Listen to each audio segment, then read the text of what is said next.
Professor स्वर्ण सिंह साहब, जब ये बयान आता है कि दोनों देशों के बीच जो संबंध है उसको नई ऊंचाई तक ले जाना है, भारत दुनिया के किसी भी देश के मुकाबले सबसे अहम साझेदार हमारा है, तो ये सारे बयान, इसको कैसे देखा जाए? ये वाकई एक्शनेबल बयान है, आगे चल के एक्शन में दिखेगा या फिर नहीं, जस्ट वैसे ही पहली बार आए हैं तो संबंध सुधारने वाला बयान है?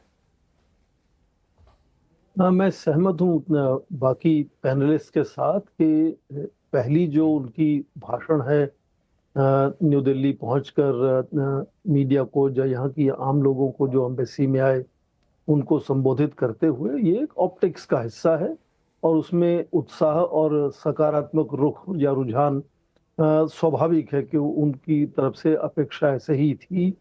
पर एक दो चीजें जो ध्यान रखनी होगी वो ये कि राजदूत का जो स्तर है वो समझना होगा कि कहाँ पर उनका स्तर होता है। जब सीधी लगातार बात होती हो राष्ट्राध्यक्षों में, और विदेश मंत्रालय ने हाल ही में सफाई दी कि 8 बार पिछले साल प्रधानमंत्री मोदी की सीधी फोन पर राष्ट्रपति ट्रंप से बात हो चुकी है। उससे पहले वो फरवरी में पिछले साल वहां गए थे, तब भी लंबी बात हुई थी। तो दो राष्ट्राध्यक्षों में लगातार सीधी बात होती है। उसमें राजदूत का क्या योगदान रहेगा, उसका एक सीमित दायरा समझना चाहिए। दूसरी बात ये कि आपने देखा होगा कि जब भी राष्ट्रपति ट्रंप भारत के प्रधानमंत्री के या भारत के बारे में कुछ कहते हैं, कभी कभी प्रोवोकेटिव बात भी कह देते हैं, पर उसमें हमेशा वो दोहराते हैं कि प्रधानमंत्री बहुत कामयाब हैं, बहुत सक्षम हैं, बहुत अच्छे दोस्त हैं, वगैरह वगैरह। वो हमेशा संतुलन बनाकर उसको पेश करने की कोशिश करते हैं। तीसरी बात, जो राष्ट्रपति ट्रंप की अपनी ही टीम है, उसमें ये हमने पिछले 11 महीनों में ही देखा है कि अलग अलग जो सदस्य हैं उनका रुझान, रुख, तरीका अलग अलग होता है। तो अभी कॉमर्स सेक्रेटरी लटनिक एक तरह की भाषा में बात करते हैं, ठीक दूसरे दिन ही विदेश मंत्री जो मार्को रूबियो है वो उसको सुलझाने के, उसको संतुलन लाने की बात करते हैं कि नहीं, भारत से हमारे रिश्ते बहुत अहम, वगैरह वगैरह। तो एक तो ये विदेश मंत्रालय की सोच हो सकती है इसके पीछे। क्या उस पर भरोसा किया जा सकता है? मुझे लगता है उस पर भरोसा नहीं किया जा सकता। भरोसा किस पे किया जा सकता है, वो भारत क्या करता है इसको लेकर, बिना कुछ ज्यादा कहे, जिसको हम लगातार कोर्स करेक्शन की बात कहते हैं। लगातार भारत कोर्स करेक्शन करता आ रहा है, चाहे वो लगातार थोड़ी सी रूस से तेल की आयात में कमी करनी हो, अमेरिका से तेल और आयात करना हो, गैस को और आयात करना हो यूनाइटेड स्टेट से। इसी सप्ताह आप देखें कि भारत ने ईरान के विदेश मंत्री का जो आना था वो दौरा रद्द कर दिया। इसी हफ्ते भारत जो है ब्रिक्स का इस वक्त चेयर है, अध्यक्ष है, पर ब्रिक्स देशों की जो नौसेनाओं का अभ्यास हो रहा है दक्षिण अफ्रीका के पास, उससे अपने आप को पीछे कर लिया है।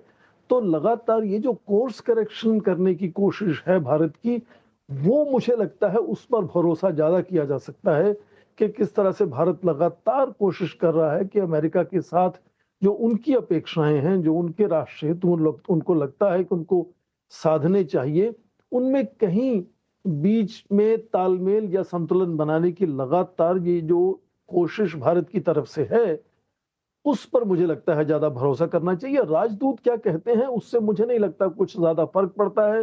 वो ऑप्टिक्स तक उसको समझना चाहिए। जो उन्होंने कहा कि पैक्स सिलिका में भारत को जोड़ेंगे, उसमें कुछ लोग पैक्स सिलिका को पैक्स सिनिका के विरोध में भी देखते हैं उस नजरिए से। तो जो अमेरिका के दोस्त देश हैं, हिस्सेदार हैं, वो उसमें जुड़े हुए हैं। पता नहीं क्यों भारत उसमें नहीं जोड़ा गया शुरू से ही।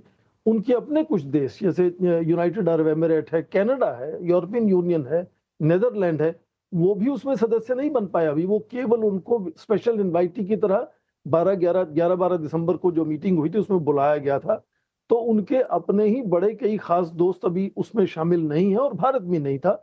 अब कहा गया कि उसमें भारत शामिल होगा। वो अपने आप में मुझे लगता है कि चीजों को ठीक करने की एक कोशिश है। भारत के प्रति कोई बहुत अच्छा ये नहीं कि बहुत कंसेशन भारत को कर रहे हैं। भारत से पहले ही सेमीकंडक्टर्स को लेकर लगातार बातचीत है, तालमेल बन रहा है, हिस्सेदारी भी बन रही है, कुछ निवेश आ रहा है वहां से, वगैरह वगैरह। तो वो उन सब में पहले ही भारत जुड़ा हुआ है। ये कहीं छूट गया होगा भारत का नाम जब शुरू में इन्विटेशंस भेजे गए कि कौन कौन सदस्य बनेंगे इसके। तो अब भारत उसमें अगले महीने सदस्य बनने जा रहा है। और जब उन्होंने कहा कि राष्ट्रपति ट्रंप भारत आएंगे तो बड़ा दिलचस्प, उन्होंने कहा इस साल या अगले, ऐसे बहुत साफ नहीं उन्होंने करा कि कब। इस वक्त सबसे बड़ी जो जरूरत है रिश्तों को सुधारने की वो ये कि राष्ट्रपति ट्रंप भारत आए, और जो हमारा शिखर सम्मेलन हम करने की कोशिश कर रहे हैं क्वाड देशों का, जो पिछले साल होना था, वो यदि होता है तो मुझे लगता है वो बड़ा अच्छा संकेत होगा कि तालमेल फिर से बन चुका है, रिश्ते सुधर चुके हैं। और उसमें ट्रेड डील एक हिस्सा है। ट्रेड डील के अलावा बहुत चीजें हैं जो अलग अलग क्षेत्रों में भारत और अमेरिका लगातार तालमेल बनाए हुए हैं, चाहे वो शिक्षा का क्षेत्र हो, सुरक्षा का क्षेत्र हो, तकनीक का क्षेत्र हो। अलग अलग हिस्सों में अलग अलग तरह से लगातार बातचीत हो रही है। केवल ये भारत के निर्यात पर जो 50% टैरिफ लगा है उसको शायद हम बहुत ज्यादा अहमियत कभी कभी दे देते हैं। हाँ, उसमें भी सुधार करने की कोशिश है, और उसमें भी भारत कोर्स करेक्शन कैसे कर रहा है, भारत दूसरे देशों में वही निर्यात डाइवर्ट करने की कोशिश कर रहा है। और ये अमेरिका को एक तरह से संकेत भी है कि बहुत देर होगी तो भारत को दूसरे विकल्प भी ढूंढने होंगे, और ढूंढ रहा है भारत। तो ये जो सच में चीजें बदलती हुई नजर आ रही हैं भारत की तरफ से, उन पर भरोसा कर सकते हैं कि क्या ये तालमेल अच्छा हो जाएगा, या ये तालमेल कब तक अच्छा हो जाएगा। इसके सारे पैमाना आपने बताया कि तालमेल बेहतर करने वाले जो बयान आए हैं वो बयान वाकई में जमीन पर उतर के रिश्तों को बेहतर कर रहे हैं। इसके कई सारे पैमाने हैं। एक पैमाना है कि क्वाड समिट में अमेरिकी राष्ट्रपति ट्रंप आए, जो टैरिफ की बात चल रही है उसमें जितना जल्दी से जल्दी छूट दी जाए। नरेश कौशिक साहब, आप कैसे इस आपके लिए पैमाना क्या है? मेरे हिसाब से आज का जो उनका जो समाचार वार्ता थी, जो प्रेस कॉन्फ्रेंस थी, मैं उसको एक कॉशियस ऑप्टिमिज्म के तौर पर देखूंगा। ये बहुत ही अनयूजुअल है कि जिस राजदूत ने अभी तक अपने क्रेडेंशियल्स भी राष्ट्रपति को सबमिट नहीं किए हैं, वो एक प्रेस कॉन्फ्रेंस कर रहा है। तो मुझे लगता है कि उन्होंने भारत में अमेरिका के प्रति जो पिछले कुछ महीनों से ट्रंप की पॉलिसी की वजह से जो एक अनिश्चितता और एक जो दुख जैसा माहौल था, उसको काटने की उन्होंने कोशिश की है। उनको एक तरह से रीअश्योर करने की कोशिश की है, हमें आश्वासन देने की कोशिश की है कि नहीं, भारत को हम भूले नहीं हैं, और भारत हमारे लिए, जैसे उनके शब्दों में, अनिवार्य देश है, यानी एसेंशियल कंट्री है। और वो होना भी चाहिए, क्योंकि अगर आप इंडो चाइना में बात करते हैं और अगर आप चीन को अपना सबसे बड़ा प्रतिद्वंदी मानते हैं, तो भारत के अलावा कोई और देश नहीं है जो चीन का कम से कम आगे चलकर मुकाबला ना कर सके। लेकिन इसमें हमें यह देखना होगा, कथनी और करनी, ये कहने की बात है, जब तक करके कुछ नहीं दिखाते तब तक मैं इस पर कुछ विश्वास नहीं करूंगा। ये सिर्फ बयानबाजी के तौर पर ही इसे देखा जाएगा, क्योंकि राष्ट्रपति ट्रंप अक्सर प्रधानमंत्री की बड़ाई करते हैं, भारत को महत्वपूर्ण भी बताते हैं, उनके मंत्रिमंडल के दूसरे देश भी काफी महत्वपूर्ण बताते हैं, लेकिन अभी तक कुछ ठोस कोई नहीं हुआ है। हमारा जो 50% वाला जो टैरिफ है अभी तक बरकरार है, ट्रेड समझौता कहीं आगे नहीं बढ़ा है, तो अभी तक कुछ नहीं है। लेकिन जो आज की जो प्रेस कॉन्फ्रेंस में जो सबसे महत्वपूर्ण बात जो मुझे दिखी है, वो उनका जो ऐलान है कि जो पैक्स सिलिका जो संगठन है, जो कि आज से ठीक एक महीने पहले 12 दिसंबर को अमेरिका ने लॉन्च किया था, जिसमें अमेरिका के जो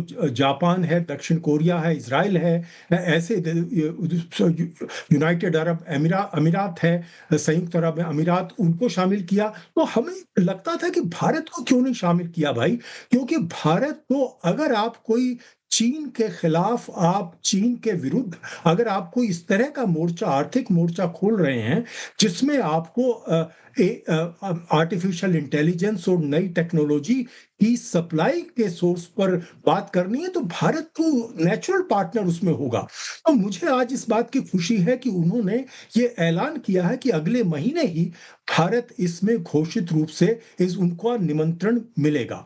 और ये इसलिए जरूरी है कि भारत के पास में जो तकनीकी दृष्टि से जो क्षमताएं बढ़ रही हैं, भारत के पास में भले ही आज वो इंफ्रास्ट्रक्चर इंफ्रास्ट्रक्चर एआई का इतना बड़ा नहीं है, लेकिन वो इंफ्रास्ट्रक्चर बना रहा है और अमेरिका की जो कंपनियां हैं वो भारत को महत्व दे रही हैं। जैसे आप पिछले महीने ही देखिए कि जो माइक्रोसॉफ्ट ने $17.5 अरब का और गूगल ने कोई $15 अरब के निवेश की भारत में घोषणा की है। तो ये कंपनियां ये समझती हैं, लेकिन फिर भी भारत को उसमें शामिल नहीं किया गया था और वो भी शामिल तब हुआ है। आपको याद होगा कि अब भारत ने जब मैं ये इसको सीधे तो नहीं जोड़ता, लेकिन परोक्ष रूप से हमें इस पर विचार करना होगा कि जो फरवरी में एआई समिट जो भारत में हो रहा है, उसमें भारत ने चीन को जब न्योता दिया, तब अमेरिका को लगा कि नहीं, ये जो है हम शायद भारत को भूल गए हैं।